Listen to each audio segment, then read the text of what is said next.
Vanakkam.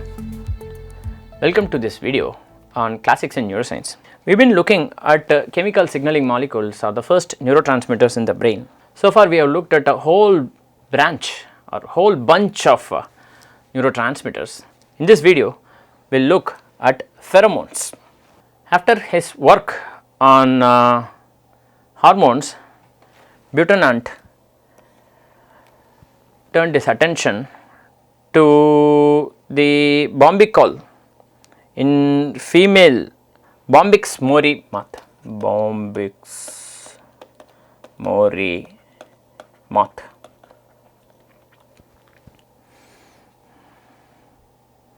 And the idea was to identify the chemical substances that helped individuals of the same species identify each other, right.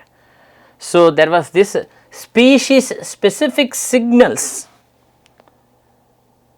This name pheromone was coined by Carlson and Luscher, and Butenandt was the first to identify the pheromone bombicol in these female Bombyx mori moths that use this pheromone to attract males. Pherine means to transfer, hormones means to excite. So, essentially they were interested in identifying specific behavioral responses in conspecifics. Conspecifics means that is in members belonging to the same species. So, if a particular member of the species comes across a pheromone, there is a specific response, and this is something that only members belonging to that species can identify, right. So, pheromones act through senses and telemones act through blood. This was further studied using physiological testing through the work of Dietrich Schneider and his colleagues. He introduced this idea that or this method to study measurement of electrical activity in the antenna of insects to specific pheromones, to specific chemicals. So, he studied or measured electrical activity in the antenna to specific pheromones.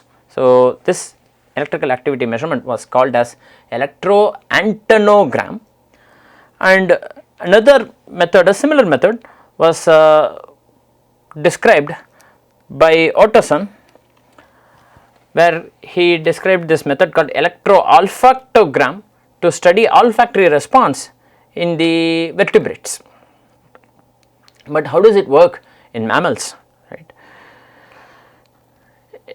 Dell, for example, showed that stimulation of the olfactory bulb in cats affected the estrus cycle in cats, which is a huge response.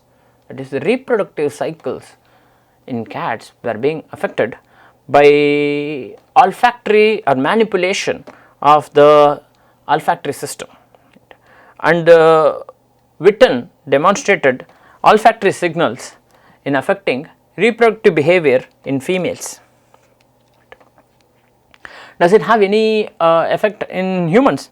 For example, post mating exposure to other male odors sometimes changes the behavior of females, sometimes even terminates early pregnancies sometimes.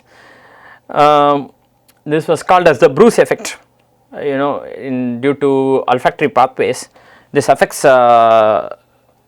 pregnancy via some memory mechanisms. This work or this line of work was extended to humans by Martha McClintock, who found that human cycles and mate choice were perhaps linked to pheromones. There is a lot of detail regarding this that I have skipped for want of time, but those who are interested can do check the textbook or the internet to understand the nature of pheromones. These are all the references for all these videos on neurotransmitters. So, this is the original Carlson article in 1959 and Carlson and Luscher article in 1959 on pheromones. So, please do check all these resources. With this, we come to the end of this video.